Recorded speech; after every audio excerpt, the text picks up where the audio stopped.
오늘 두 분의 그 애국 목사님이 만나셨네요. 아, 예, 그렇습니다. 한 분은 동성애 반대, 이슬람 반대를 위해 수고를 아끼지 아니하셨던 또 현재도 또 이렇게 수고를 하시는 나라사랑 시민 모임 대표이시고 순복음 명성교회 담임이신 유수열 목사님이시고요. 네, 안녕하세요. 유수열 목사입니다. 예, 한 분은 우리 그 태극기 한참 태극기 집회에서 지금 수고를 해주시고 국민적 호응과 지지를 받고 계시고 그리고 헌재 재판관들을 향해서 그리고 또 국회의원들을 향해서 그리고 또 대형 교회들을 향해서 쓴소리를 하시면서 국가 안보를 염려하시면서 또 최근에는 땅굴의 심각성을 인식하시고 마음 아파하시는 신석월 목사님이십니다. 예, 할렐루야. 안녕하십니까? 그 두 분이 오래간만에 직접 대면하시는 분은 오래간만이시죠? 네, 오랜만입니다. 맞습니까? 목사님께서 이제 해외라는 건 이제 일본인데 일본에 선교사로 가셨다가 귀국하셔서 이제 개척하신 지가 몇 년 안 되셨잖아요. 그렇죠. 네, 그러셨기 때문에 만날 기회가 좀 없었죠. 아, 그러시군요. 네, 오늘 너무나 반가운 두 분이 분입니다. 직접 이렇게 만나신 김에 네. 그 원고 없이 대본 없이 지금 촬영을 하게 되는 건데요. 두 분 애국 목사님이 만나신 어떤 그 계기, 알게 된 계기, 어떤 그 또 교제를 언제부터 하셨는지 좀 교단이 같습니다. 순복음 교단이고요. 예. 또 제가 알기로는 신 목사님께서는 이제 교회 개척을 8번째 하셨는데 아주 그런 부분에 또 훌륭한 부분이 있으시고 또 같은 목회자로서 알게 된 거죠. 순복음 교단 목회자로서. 사실은 여기 우리 유수열 목사님은 신학으로 제 선배님이세요. 네. 훌륭하신 목사님이시고 목회 사역도 아주 잘 하시는 분으로 이렇게 정평이 나 있습니다. 그리고 여의도 순복음교회에서 이영훈 당회장 목사님이 그렇게도 이제 칭찬하시고 마음에 두시고 항상 사랑해 주신 목사님. 목사님이십니다. 예. 그러시군요. 저는 참 우리 신 목사님이 존경스러워요. 개척하기가 쉽지가 않은데 정말 개척을 하시면서 하늘나라를 확장하시고 많은 구령운동에 힘쓰신다는 거 이런 부분이 상당히 존경스럽더라고요. 연세가 지금 목사님 70이 넘으셨죠? 아이고 전부 그 얘기하고 뭡니까 70이 넘으셨는데도 이렇게 젊은 사람 못지않게 열정적으로 애국하시면서 목회하시면서 아주 성실하게 하시는 존경스러운 목사님이십니다. 이제부터 시작인데요 뭐. 그러게 말입니다. 일전에 탄기국 태극기 집회에서 처음 저도 뵀거든요. 그러셨죠. 강당 아래에서 계시는 상태 저를 만나서 인터뷰를 좀 했는데 연세가 젊으신 줄 알고 여쭤봤더니 74시라고 이렇게 말씀하세요. 근데 보기에는 상당히 젊어 보이시고 70이 넘지 않은 그런 나이로 이렇게 보이시는데 열정적으로 이렇게 활동하시고 또 사역을 하시기 때문에 젊으신 것 같습니다. 열정만 그렇습니다. 열정만. 열정만이 아닌 것 같죠. 요즘에 이렇게 막 이렇게 대두되고 있는 것으로 봐서는 또 행동으로 이렇게 하시는 것 같습니다. 지금 당장 어제 일부터 한번 좀 이렇게 말씀을 좀 드려보고 싶은데요. 어제 박근혜 대통령께서 검찰 조사를 받는다고 들어가셨다가 오늘 아침에 나오셨다고 그러죠? 글쎄 말이에요. 그것을 보시는 두 분 목사님들의 마음이 좀 심정이 착잡하실 것 같은데 거기에 대해서 좀 어떤 그 견해가 있으신지 좀 듣고 싶습니다. 박근혜 대통령이냐 무슨 이제 팔다리 다 잘려지고 뭐 아무 고난도 없고 평민으로 내려가셨지만 사실 엄격하게 민주주의 국가에서 이거 자유 수호를 하면서 살아가는 민족으로는 좀 너무 과했다.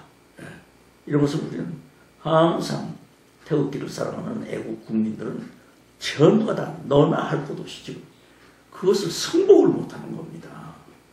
어떻게 탄핵 조건도 안 되는 걸 탄핵을 의결해가지고 덮어놓고 소출을 시키고 그것을 갖다가 뭐 탈탈탈탈 그때부터 죄를 털어서 뒤집어 씌워서 탄핵을 시킨다.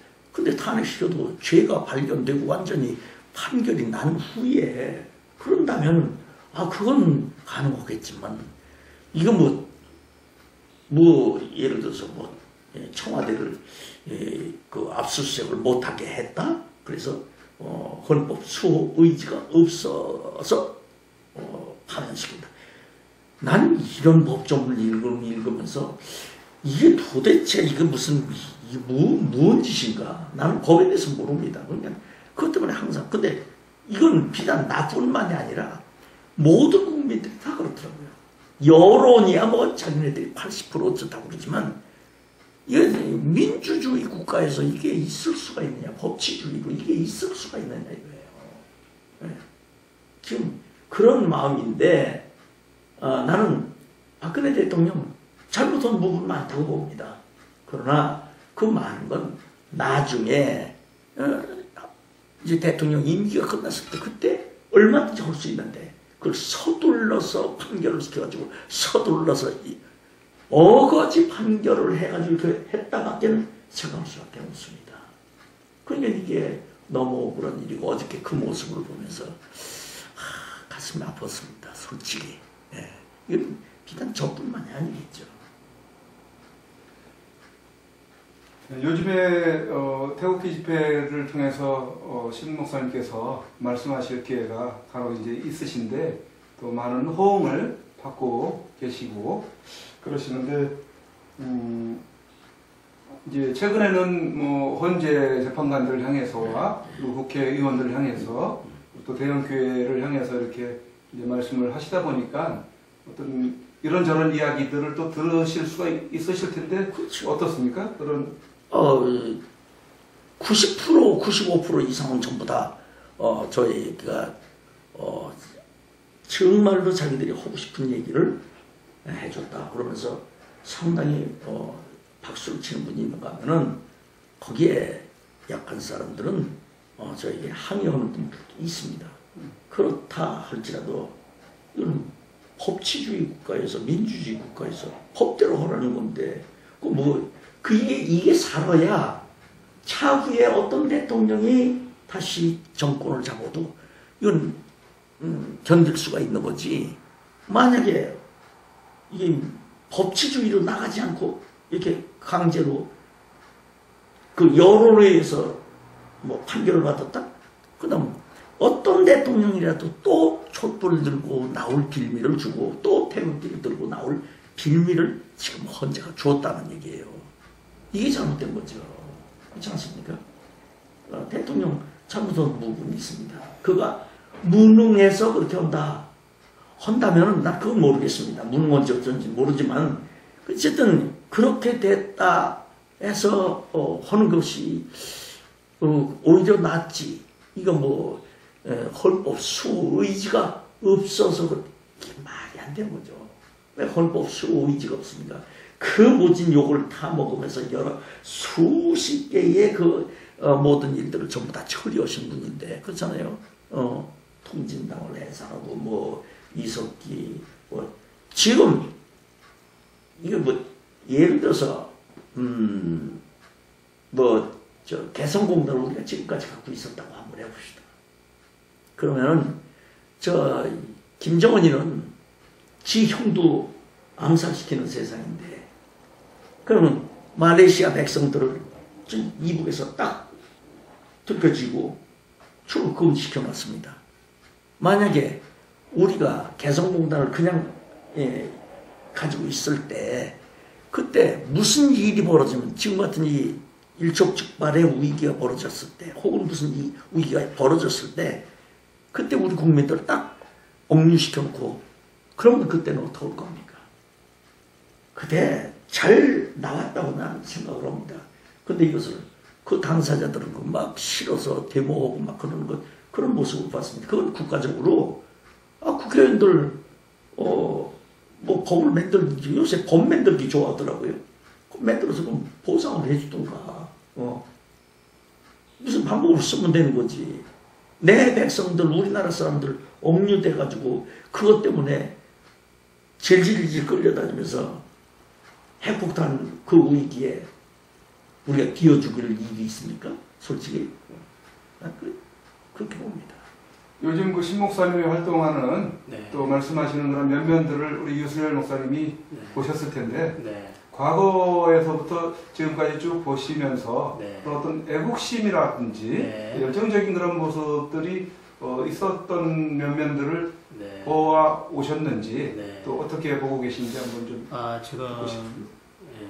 여기 상록수 순복음교로 안산에서 목회를 크게 하시다가 건물도 건축하셨잖아요. 네. 한 600평 정도로. 오늘 갑자기 일본으로 가셨어요. 선교사로. 일본에 선교사로 가셔서 또 교회를 한 4개 정도인가 이렇게 또 개척하시고. 그때가 한 2002년도에 얘기를 지금 하는 겁니다. 예. 그러니까 외국에 나가면 다 애국자가 된다는 얘기가 있잖아요. 누구든 한 번씩 나갔다 오면 애국자가 된다는 얘기가 있는데 그 나갔다 오시고 나서 나라를 사랑하는 마음, 예, 애국하는 그런 마음이 더 깊어지지 않았나 이런 생각을 좀 해봅니다. 그럼 여기서 이제 연세도 7순이 넘으셨는데 또 2011년도에 서울 성내동에 또 순복음 우리교회를 또 개척하셨거든요.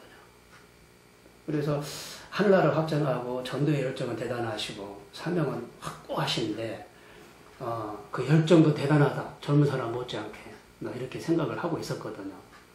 근데 그 열정은 해외 선교사로 나갔다가 오시니까 그런 어떤 열정이 막 불듯 일어나지 않았나. 그 애국자 아닌 사람들은 진짜 선교사나 해외 좀 나갔다 와보셔야 되지 않겠나. 이런 생각을 좀 가져볼 때가 있어요. 예. 그러면 근자의 목사님의 모습, 활동하는 모습을 언제 또 다시 이렇게 인식하게 되셨어요? 예, 뉴스를 통해서 이제 목사님이 이렇게 간증을 통해서 어떤 그 컬럼을 통해서 제가 이제 접하게 됐는데요.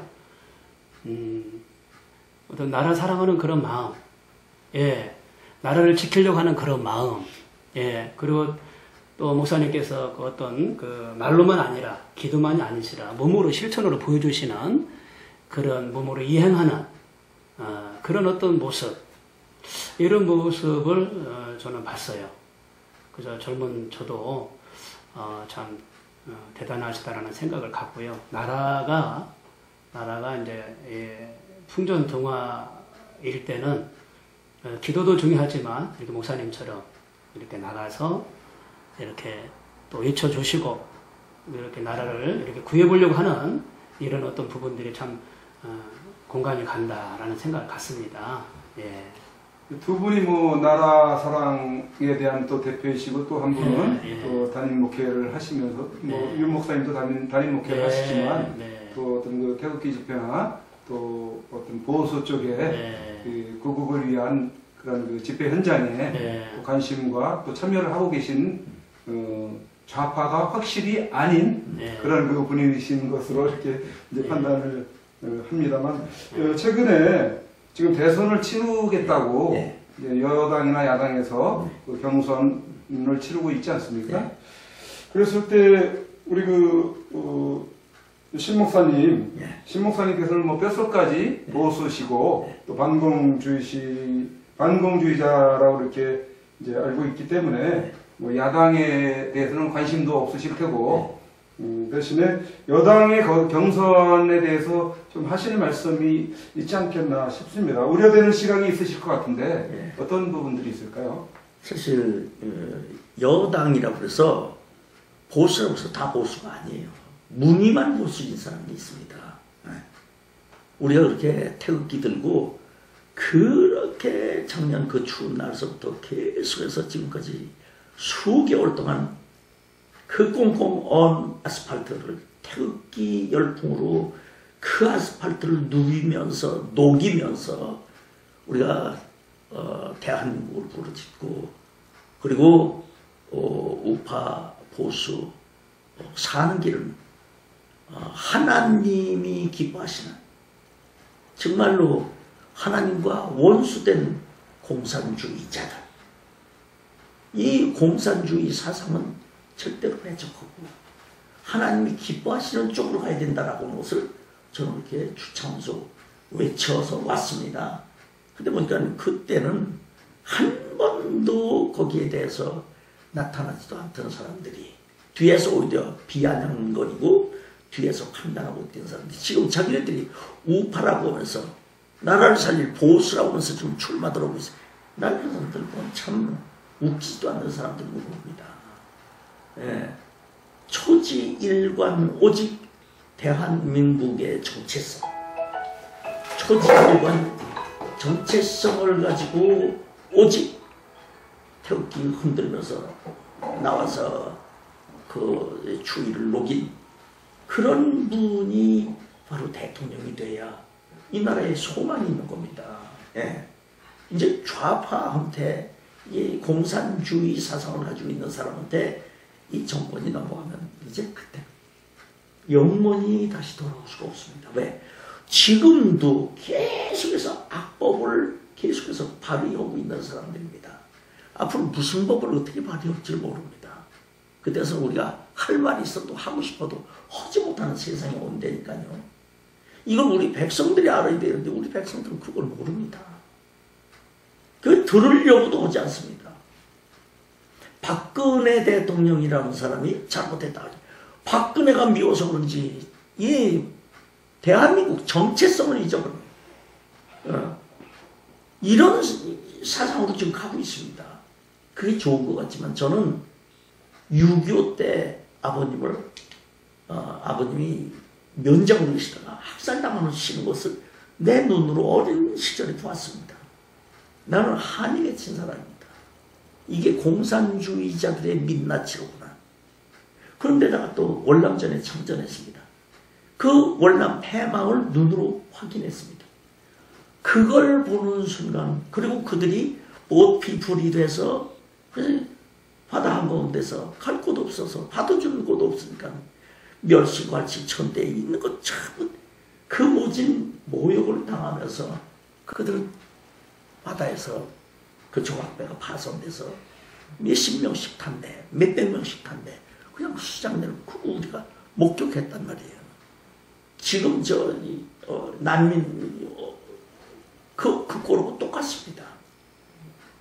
우리나라가 자칫 잘못 생각하면은 이번에 큰일 납니다. 이걸 알아야 돼. 그리고 보수인데도 보수도 똑같은 보수가 아니더라니까요. 무늬만 보수입니다. 자기는 보수 인내하고 자청하고 나오지만 그게 아닙니다. 진정으로 이 대한민국을 건질 보수가 대통령이 돼야 돼요.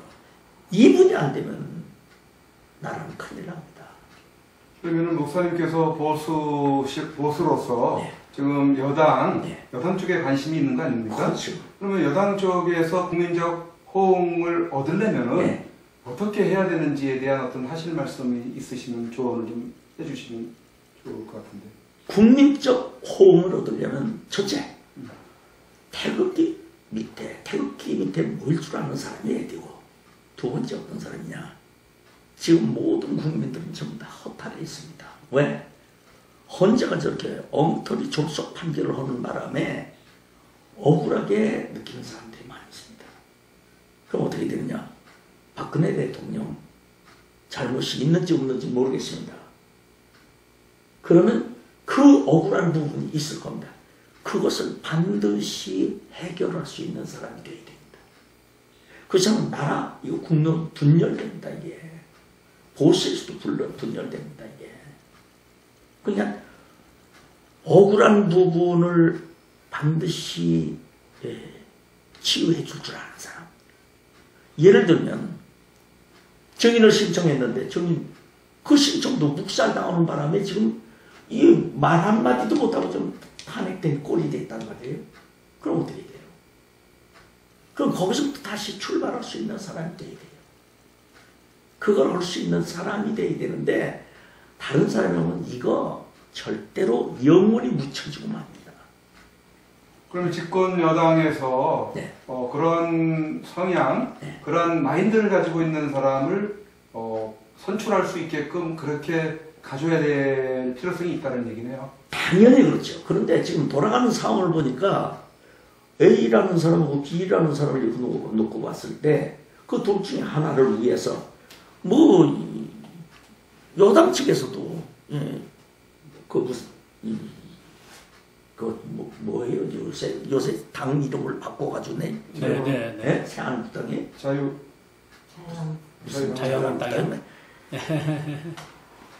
왜 내동 잘 나가던 룰을 왜 갑자기 바꿉니까? 하다가 이러니까 이게 억울한 일이 벌어지는 거예요.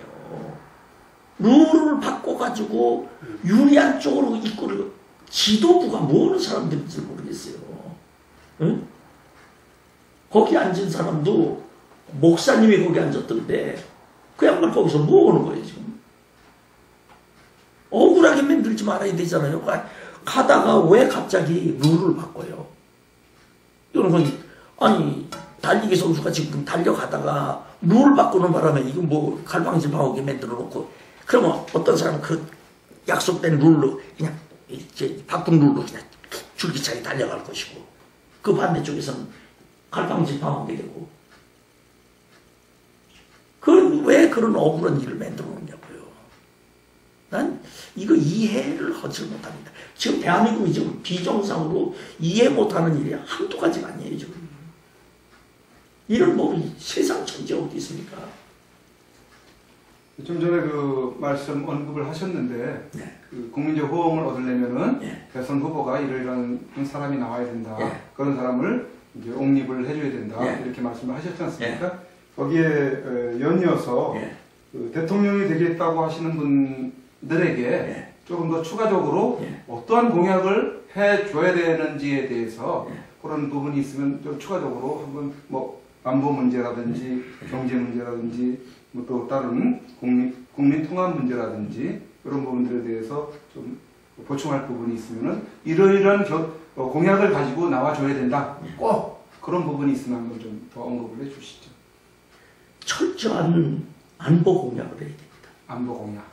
안보를 떠나서는 아무것도 할 수 없습니다. 지금 현재 안보가 어떻다고 생각을 하시나요? 지금 안보, 지금 내가 볼 때는 법을 모르는 내가 볼 때는 나는 군계통 사람도 아닙니다 지금. 내가 볼 때는 지금 엉망진창입니다 지금. 나는 어저께 땅굴도 내가 가봤습니다. 땅굴 발굴 현장도 가봤습니다. 몸서리가 칩니다. 섬뜩합니다. 월남에 구찌 땅굴이라고 있어요. 그 생각이 나면서 이 나라 이거 큰일 났구나. 그런데 지금 모든 국민들은 안보 불감증에 걸려 있습니다. 모든 대선 주자들 전부 안보 불감증에 걸려 있습니다. 어떻게 하든지 간에 대통령 자리만 꿰차고 앉으면 제일인 줄 알고 그런 사고방식으로 지금 덤비고 있습니다. 국회의원들도 마찬가지입니다. 말만 하면 뭐라고 그러냐? 국민들을 위해서. 자기네들이 언제 국민들을 위해서 했습니까? 저희들 욕심대로만 했지. 국회의원들, 대한민국 국회의원들 300명 씌워놓고 한번 보세요. 저희들 욕심대로만 했지. 언제 국민들을 위해서 한 게 뭐가 있는가 한번 생각해 보세요. 바꿔서 보면은 박근혜 정부가 들어서서 난 잘했는지 못했는지 모르지만 박근혜 정부가 뭘 한다고 법안 하나 내놓으면 그거 하나가 통과됐습니까? 발목 붙잡고 여태까지 있었지. 3년 이상 4년 가까이 되는 그 세월을 허송세월하게 만들어놨습니다. 그래놓고서 뭘 지금 누가 잘못했다 자기네들이 탄핵 요건도 안 되는 걸 그 탄핵 소추할 수 있습니까? 국회라고 하는 데가 이게 권력으로 아주 무한대 권력을 가지고 있는 데가 바로 대통령인 줄 알았더니 국회더라고요. 에? 말만 말끝만 그 대정부 질문할 때 보면 국민을 위해서 국민 탄핵이 이제 국회의원들 국민 탄핵 이제 제발 그만합시다. 당신들이 국회에서 국민 탄핵이지만 국민을 위해서 한 게 뭐 있는가 한번 냉정해서 생각해 보십시오. 나는 이런 게 아주 열불이 납니다. 목사님 최근에는 이제 사드 문제가 많이 이슈화되어 있지 않습니까? 거기에 대해서 한 말씀 한번 해주시죠.